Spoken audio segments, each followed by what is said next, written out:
Salut les bécasses, c'est Zephyra et Cloris. Et aujourd'hui on se retrouve pour un nouvel épisode de Drag Race France Fashion Review.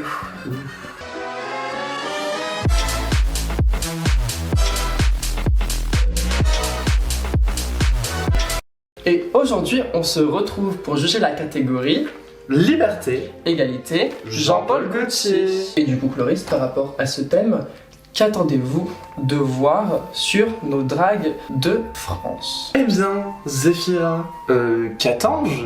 Bien bonne question. J'attends de voir du Jean-Paul Gaultier. Voilà. Et vous? C'est original. Eh bien, écoutez, moi pour ma part, Cloris, j'attends de voir des références à Jean-Paul Gaultier, des réutilisations de ces symboles iconiques, Comme... ces seins coniques. Ah, c'est synchronique. C'était une rime. Oui. J'étais très bonne En poésie? en poésie, en primaire. Oui, j'avais des bonnes notes. Et sinon, la marinière, éventuellement? Effectivement, la marinière, La marinière. très célèbre Eh oui. chez JPG, comme on l'appelle. Et oui, Enfin, et non pas Oshi, la chanteuse. Alors là, j'y suis pas du tout. La meuf qui chante ta marinière. Oh, on est... Eh oui. c'est... Eh oui. On pousse loin. Et donc c'est parti pour les reviews de l'épisode 1, 2...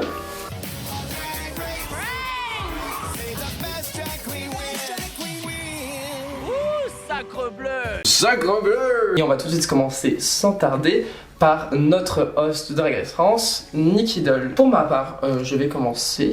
Eh bien oui, car vous êtes égoïste. Je pense que je vais... Oui, voilà. Au revoir. Je vais finir l'épisode seul. Donc, pour ma part, Nicky Doll, j'aime beaucoup son look, le bleu comme ça. C'est très beau avec ses franges. Je sais pas exactement comment la pièce a été faite en elle-même, mais ça se voit qu'il y a un travail haute couture extrêmement précis et détaillé. Donc, moi, j'aime beaucoup quand on voit qu'il y a eu beaucoup d'efforts sur une tenue. Pour parler aussi de la wig est très belle. Moi, Remercions Jean-Baptiste Sentence. oui, et son talent et oui. son travail, effectivement. Qui, si je ne me trompe, fait toutes les wigs de Nicky Doll pour la saison de Drag Race. Alors, je ne me suis pas informé sur ça, mais c'est probable. Il me semble que j'ai vu ça. Alors pour moi, j'aime beaucoup cette petite robe qui n'est sans rappeler le bleu de la royauté française avec C'est vrai. ces petits rappels dorés dans la robe. J'ai cru remarquer. Et je Effectivement. pense que c'est un petit clin d'œil à notre passé historique. Mais j'aime beaucoup ce petit look. Moi, je le top. Moi aussi, je vais topper ce look. La première personne à passer sur le runway, c'est la Briochée, qui nous présente un petit corset inspiré par Dita Von Teese, si je ne me trompe pas. C'est un corset qu'a apporté Dita Von Teese lors d'un défilé tout simplement de Jean-Paul Gaultier. Et c'est un corset qui est devenu iconique de Jean-Paul Gaultier et qu'on retrouve encore aujourd'hui en inspiration et qui restera toujours une pièce marquante de la maison Jean-Paul Gaultier. Et on peut aussi remarquer sur ce look que la Briochée a décidé d'enlever les couleurs initiales de ce corset qui était bleu pour les remplacer par les couleurs Du drapeau transgenre. et ce qui rend esthétiquement parlant très beau, sachant que les couleurs ont quand même été fondues à la tenue. On aime ces petites jartelles qui contrastent avec l'imposante tenue que fait ce papillon, ce qui permet quand même de rajouter un élément qui ne prend pas le dessus sur le reste. Totalement d'accord. Ça reste sexy tout en étant un peu burlesque. Et puis la wig noire, encore une fois, qui rappelle Dita Von Teese. la coupe rentée de Dita Von Teese, effectivement. Donc pour moi, c'est un top. Et bien pour moi aussi. On va tout simplement continuer après par Lolita Banana qui a fait un look sans rappeler les cônes iconiques de Jean-Paul Gaultier. Je trouve heureusement plutôt cheap par leur longueur. Pour moi, ça ressemble vraiment. Vous savez, quand on avait des anniversaires, quand on était jeunes, Le petit chapeau. les chapeaux pointus. Oui. Eh bien, ça ressemble vraiment à ça et ça m'a fait penser à ça directement. Donc, désolé pour l'image, c'est pas forcément très positif. Malgré tout, c'est à ça que ça m'a fait penser. Il y a eu par la suite un reveal avec des robinets. Oui, c'est ça. Des robinets. Et j'aime aussi sur la reste de la tenue cet effet entrelacé, un peu Bottega Veneta, que je trouve sympathique. La différence de couleur de peau entre les jambes et le reste du corps, je trouve ça extrêmement. Je trouve ça assez incohérent. Donc malheureusement pour ça, je suis pas fan. Et puis même ce côté entrelacé, je trouve encore une fois un côté un peu cheap et je suis pas forcément fan de la wig. J'avoue ne pas trop comprendre forcément les références de Lolita. En effet, elle cite Madonna tout d'abord comme référence, ce qui paraît logique par rapport à Jean-Paul Gaultier vu que c'est lui qui l'a habillé pour son concert. Enfin, pour sa tournée. Oui, pour sa tournée. Cependant, après, elle cite, si j'ai bien compris, une chanteuse des années 90-2000, si je ne me trompe pas, d'Amérique latine, par rapport au soutien-gorge en robinet. Donc du coup, j'avoue que je ne comprends pas forcément le rapport avec Jean-Paul Gaultier, même si j'imagine que c'est une référence personnelle. Voilà. Il doit y avoir de ça et du fait que ce soit un camp et qui est peut-être une référence aussi par rapport au fait que ce sont les coques des soutiens-gorge qui ne sont pas conventionnels, tout simplement. Pour moi, malheureusement, ce sera un flop. Et bien, pour moi aussi, ce sera un flop. Pour continuer, nous avons Lova la diva. Qui nous présente une robe qui naît sans rappeler les bouteilles du parfum Jean-Paul Gaultier, dont je ne connais pas le nom. Il y a par exemple le mâle. Exact. C'est souvent une opposition. Une opposition, voilà. Exactement. Entre l'homme et la femme. Et donc du coup, pour reprendre cette opposition, le devant du vêtement de Lova représente une robe, j'imagine, rouge, et le dos représente une marinière, si je ne me trompe pas, avec en bas une sorte de crénoline qui n'est pas habillée. Oui, c'est une ouais, c'est ça.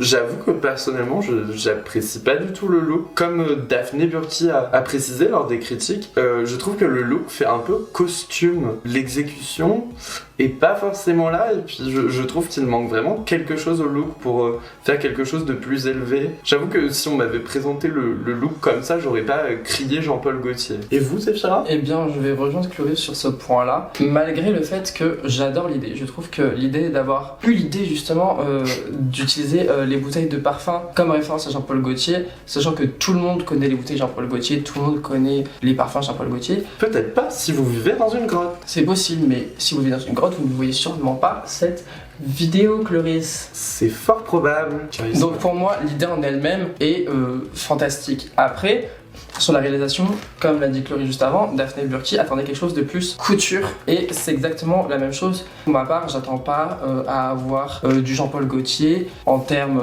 d'exécution, tant surtout d'avoir un look peut-être plus travaillé, avec peut-être plus de relief sur les côtés de cette robe, pour encore plus montrer cet effet bouteille, même ne serait-ce que mettre du PVC transparent ou un autre matériau transparent pour pouvoir donner cet effet. Le fait en plus qu'il y ait cette crinoline en bas qui soit très basse, encore une fois l'idée est très très intéressante, mais l'exécution l'est beaucoup moins à mon goût. Bon, malheureusement ce sera un flop. Et bien pour moi aussi. On continue ensuite avec Soa de Muse. Alors Soa qui nous a fait une inspiration Jean-Paul Gaultier avec en premier point les seins coniques qu'elle a ajouté avec, comme elle a cité dans l'épisode, sa marque, sa patte, les tresses. Et je trouve que cette tenue est incroyable, je la trouve vraiment belle. Je trouve que l'alliage de l'univers de Jean-Paul Gaultier et de Soa, il est parfait, et je trouve que c'est justement quelque chose qu'on attendait dans un renoué à thème, c'est d'avoir l'utilisation du thème tout en y mettant aussi sa patte pour pouvoir que le look fonctionne. Pour ma part, je trouve ce look vraiment déjà techniquement incroyable. C'est vrai. Parce que je pense que cette tenue a dû demander pas mal de temps à la personne qui l'a faite. Franchement, je suis vraiment impressionné par la créativité en elle-même de la tenue, avoir l'idée du concept, etc. Franchement, je salue énormément le travail qu'il y a derrière ce vêtement. Donc bravo. Pour moi, ça sera un top. Pareil pour moi, sans hésitation, un top. Après, c'est le tour de la Big Bertha qui s'inspire encore une fois des seins coniques propres à Jean-Paul Gaultier. Puis elle explique aussi qu'elle fait référence à son doudou. C'est l'ours de Jean-Paul Gaultier, Nana. Voilà, exactement.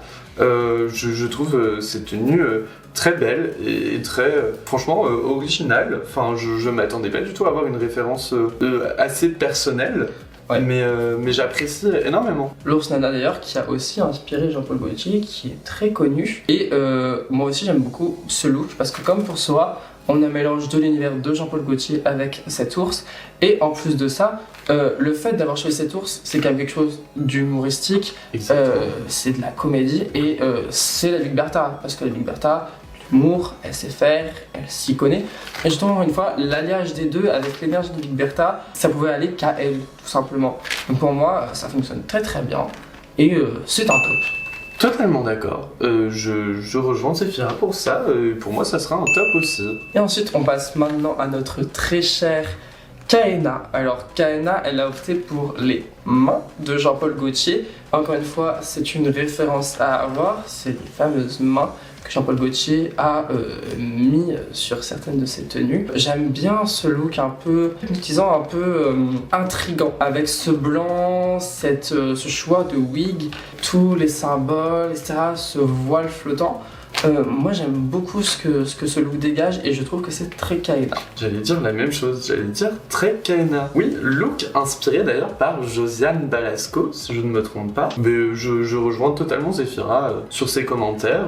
J'apprécie tout particulièrement la texture assez légère de la robe. Oui, c'est vrai. Après, j'avoue que personnellement, si j'avais porté ce look, après je ne sais pas du tout l'inspiration Gaultier, comment est la robe originale. Mais j'avoue que j'aurais aimé quelque chose de plus long, avec éventuellement une traîne peut-être, ou quelque chose ayant un peu plus de volume. Pour moi, c'est un très bon top. Eh bien, pour moi, ça sera un top. La prochaine, c'est Paloma, qui nous présente un look très cathédrale, très je crois, je suis croyant. J'avoue, j'ai un petit problème avec la pièce. Maîtresse. Oui, la robe en elle-même, je sais pas le tissu, si c'est le tissu, la couleur en elle-même, mais j'avoue que j'apprécie pas forcément. Alors, pour autant, j'aime énormément les vitraux qu'on voit qui se déplient sur les sortes de manches. Je sais pas si c'est le terme exact. J'aime énormément le maquillage, la perruque et le headpiece. Genre, je trouve ça vraiment sublime. Je vais rejoindre aussi Cloris sur cette headpiece. Pour moi, est une totale réussite. Mettre des vitraux sur sa tête, qui y avait pensé? Eh bien, Paloma, simplement. Avec cette wig et ce make-up, enfin, on dirait une sainte. Vraiment, on dirait que elle a été façonnée par les dieux. Pour ce qui est de la robe en elle-même, je vous avoue que le centre de la robe me fait plus penser à une robe Balmain qu'a portée Gillo, si je ne me trompe pas, pendant le Met Gala.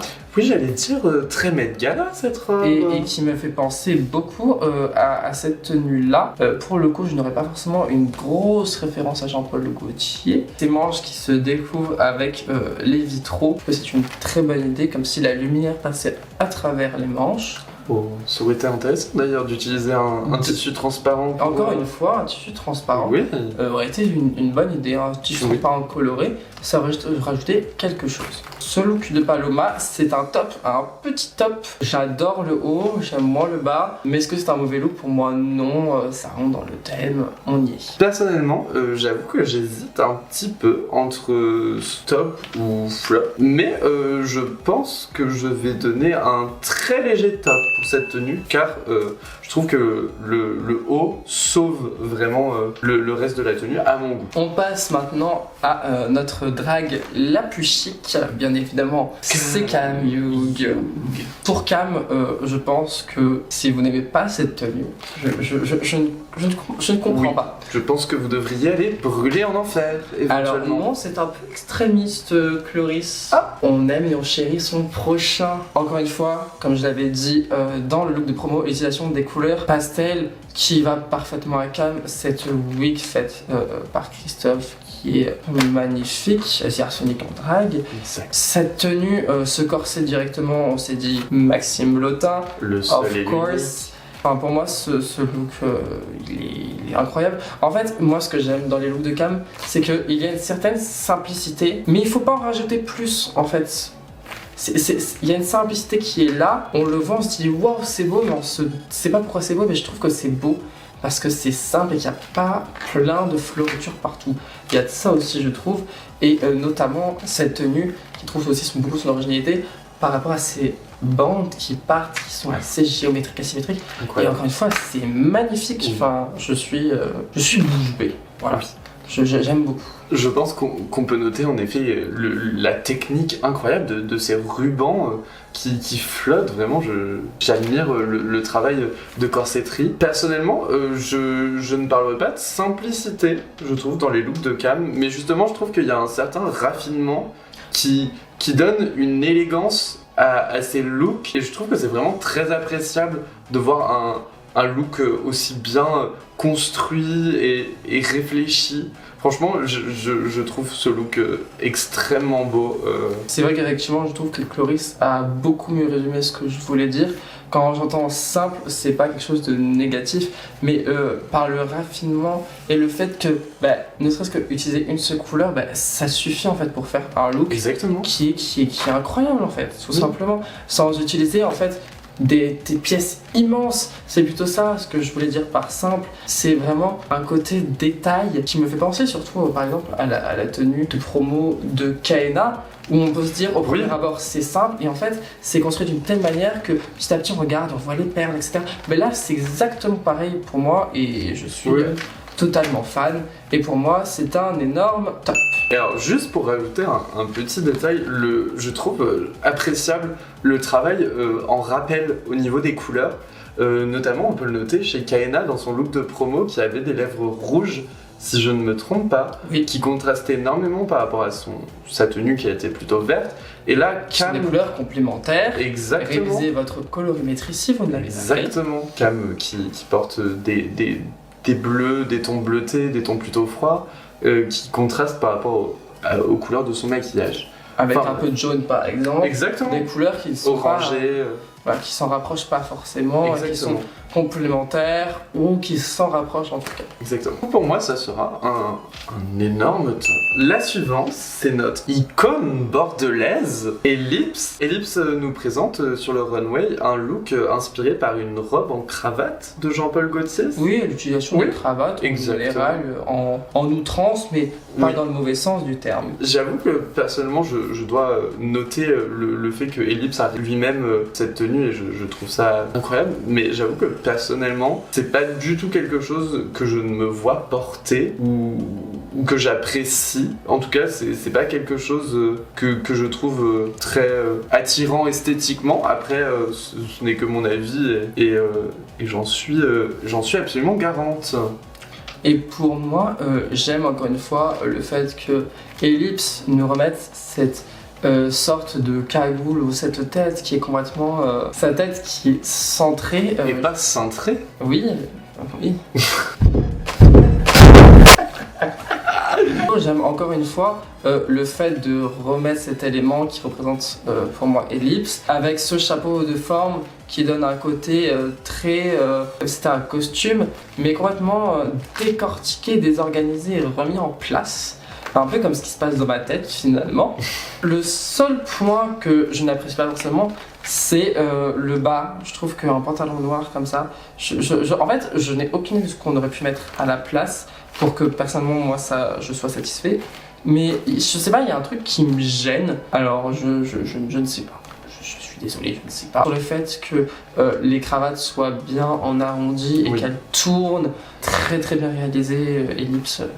Pépite. Vraiment, moi, je top. Et moi, ça me fait mal au cœur, mais malheureusement, je floppe. Et maintenant, nous passons à la dernière drague de cet épisode. C'est la très grande... Très grande. Pour la grande dame, un point positif, un point, pour moi... je n'apprécie pas forcément. Le point positif pour moi, c'est l'utilisation à outrance, encore une fois, dans un point positif, des ceintures que je trouve hyper intéressant, c'est hyper ingénieux, et la manière dont c'est construit, guys, mais regardez, pour moi c'est sublime, c'est détaillé, comment ça a été construit, elles sont pas été mises au hasard en fait, vraiment j'aime beaucoup. Point plus mauvais pour moi, cette wig qui contraste à mon sens trop avec les ceintures. Alors j'ai compris un peu le style Harajuku qu'a voulu avoir un peu dans l'aspect street style japonais. Après je sais pas si la tenue blanche comme ça qui est assez pure entre guillemets marche avec cette wig. Je suis suis mitigée sur ça et j'aime vraiment beaucoup le look, enfin le détail, encore une fois moi le placement des ceintures qui a été tellement réfléchi, j'aime vraiment beaucoup. Pour ma part, j'apprécie énormément le look de la grande dame.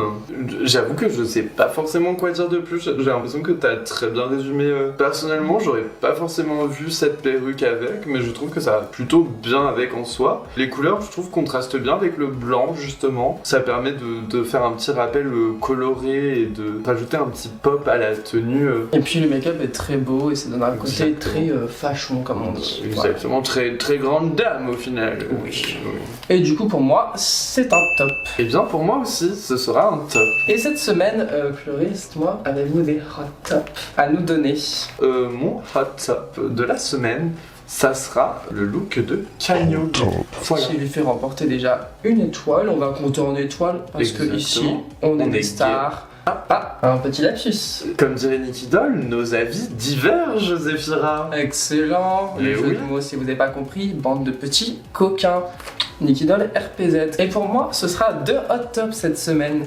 Et oui. Je ne savais même pas qu'on avait le droit. Eh bien oui, nous sommes gourmands. Si, tu peux mettre autant de hot tops que tu veux, c'est les règles. Eh bien pour moi, il y en aura 2. Tout d'abord, je vais mettre Cam, bien évidemment. Voilà, je trouve ça. Et je mettrai aussi la briochée. J'ai vraiment beaucoup aimé son interprétation de son corset papillon, que je trouve extrêmement bien réussi. Et plongé dans son univers, moi j'aime vraiment beaucoup. Oui, j'avoue que je dois être totalement d'accord. Mais personnellement, si j'avais eu à choisir un hot top, j'aurais dit Soa. Eh bien voilà, on a Soa en plus.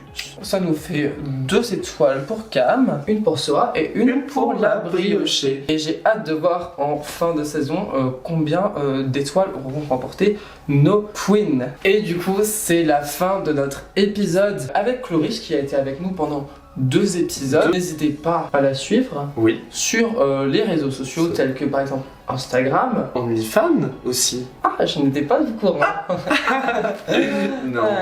Restons sages. Instagram. Que vous trouverez dans la dessous. description. Exactement. D'ailleurs, n'hésitez pas, dans la description, vous retrouvez toutes sortes d'informations qui peuvent être utiles. Par exemple, notre menu d'hier soir. On a mis le niveau du pressoir. Le menu du pressoir d'argent. Exact. Pressoir d'argent. Nous avons d'argent. C'est faux, nous faisons du drag. N'hésitez pas à aussi aller voir mes réseaux sociaux, à aussi aimer et commenter la vidéo pour encore une fois me donner votre avis. Je lis tous les commentaires, je réponds à tous les commentaires. J'ai hâte de voir ce que vous avez pas posé. Oh non, il n'y en a que 2 ou 3, donc ça me prend pas beaucoup de temps. Sur ce, on se retrouve la semaine prochaine. Prenez soin de vous et des gens que vous aimez. Salut! C'était Cloris.